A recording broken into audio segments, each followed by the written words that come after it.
அவர் தலைமையில் ஒரு கூட்டணி அமைச்சாலும் தனியா வாய்ப்பே கிடையாது உங்களுக்கு புரியுங்களா. ஒருவேளை காங்கிரஸ் இங்க வருது இந்த மாதிரிலாம் வந்து நடக்கு. இப்போ வந்து இன்னைக்கு கூட தமிழக முதலமைச்சர் வந்து ஒரு திருமண விழாவில் பேசும்போது காங்கிரஸும் நாங்களும் வந்து பயங்கர க்ளோஸ், நாங்கள் வந்து எதிர் திசையில் இருந்தோம், இப்போ நாங்கள் ஒன்று மண்ணா ஆகிட்டோம். திரு ராகுல் காந்தி வந்து என்னுடைய சகோதரர் போல, அவர் என்னை மூத்த சகோதரன் சொல்லியிருக்கிறாரு, எனக்கும் அவருக்கும் நட்பு பாராட்டு, அவர் வந்து என்னை மூத்த சகோதரன் யாரையுமே சொன்னதில்லை, என்னை மட்டும் சொல்லியிருக்காரு. இந்த மாதிரி நிறைய விஷயங்கள் சொல்றாரு.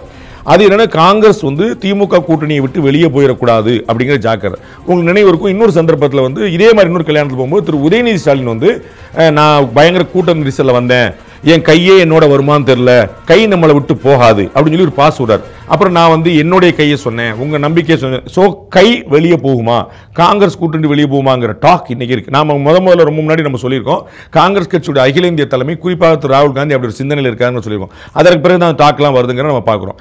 அப்ப ராகுல் காந்தி நம்ம விஜய் கூட போயிடலான்னு முடிவெடுத்தா கூட அவர் ஆட்சி எப்படி பாருன்னு உத்தரவாதம் சொல்ல முடியாது. அவங்க வந்து எதிர்க்கட்சி தலைவர் ஆகணும் உத்தரவாதம் சொல்ல முடியாது. உத்தரவாதம் சொல்ல நல்ல ஓட்டு வாங்குவாங்க. அவங்க ஆட்சியை யார் பிடிக்கணுங்கிறத வந்து அப்படி மாற்றி அமைக்கக்கூடிய வல்லமையோடு இருப்பாங்க. தனியாக நின்னார்னா முதலமைச்சரும் கிடையாது, எதிர்க்கட்சி தலைவரும் கிடையாது. ஒரு கூட்டணி அமைச்சா கூட முதலமைச்சர் கிடையாது, எதிர்க்கட்சி தலைவரெல்லாம் வருவாங்களாங்கிறத இன்னும் கொஞ்சம் அடுத்த கட்டம் தாண்டி போதும்.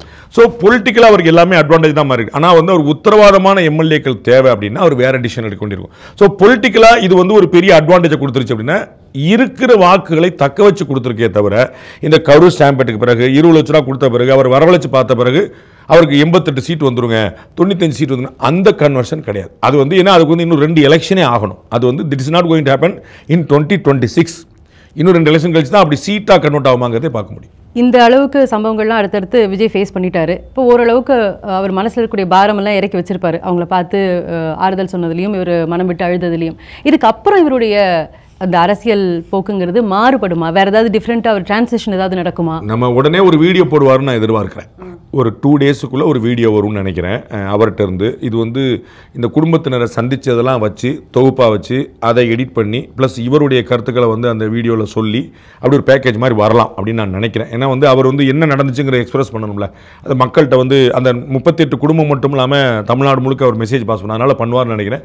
அவங்கள்ட்ட இருந்து அஃபிஷியலாக ஒன்று வரும்னு நினைக்கிறேன். அதற்கு பிறகு அவங்க வந்து இந்த நவம்பர் இப்போ ஆரம்பிக்க போகுது. ஸோ இந்த நவம்பர்லேயே அவங்க வந்து கூட்டத்துக்கு அனுமதி கேட்பாங்கன்னு நினைக்கிறேன். நவம்பர் 2 வீக்ல தீபாவளி மாதிரி ஃபங்க்ஷன்லாம் முடிஞ்சு வச்சு. ஸோ நவம்பர்லேயே அவங்க அனுமதி கேட்பாங்கன்னு நினைக்கிறேன். அந்த கூட்டங்களில் அவர் ரொம்ப சீரியஸாக கவர்மெண்ட்டை இன்னும் வேகமெண்ட்டாக எதிர்பார்த்து நினைக்கிறேன். திமுக மட்டுமே ஃபோக்கஸ் பண்ணியிருக்கோம். முன்னாடி வந்து திமுக பாஜக சேர்த்து விமர்சனம் பண்ணார். இப்போ அவங்களுடைய ஃபோக்கஸ் வந்து கீழே தொண்டர்கள் மத்தியிலுமே பெருசாக மாறி இருக்கு, நிர்வாகிகள் மத்தியிலே மாறி இருக்கு. என்னென்ன திரு விஜய் முதலமைச்சர் ஆகணும் அப்படிங்கிற நிலைப்பாடு மாறி திமுக ஆட்சிக்கு வரக்கூடாங்கிற நிலைப்பாடு அவங்களுக்கு உறுதியாக இருக்குது. அப்போ திமுக இன்னும் ஸ்ட்ராங்காக எதிர்ப்பாருன்னு நான் நினைக்கிறேன். அது வந்து போராட்டங்களில் ஒரு வீடியோ அடுத்து இமீடியட்டாக வரலாம், அவருடைய கூட்டங்களுக்கான அனுமதி கேட்கலாம், இதே போன்ற கூட்டங்களுக்கு அனுமதி கேட்கலாம். அது ஒரு வேளை இந்த மாதிரி வேனில் டவுனுக்குள்ளே கொடுக்க மாட்டோம்னு சொல்லி சொன்னாங்கன்னா தமிழகத்துடைய பாஜக தலைவர் அதே போன்ற கூட்டங்களை தற்போது நடத்துகிறார். அவர் வேனில் போய் பண்ணுறார். Behind Woods beyond the news with Rangaraj Pandey. Title sponsor GT Holidays, South India's #1 travel brand. Powered by Saubhagya Home and Kitchen Appliances. Renacon Rapid Wall Panel. சுவர்கள் உயரட்டும், கனவுகள் வளரட்டும்.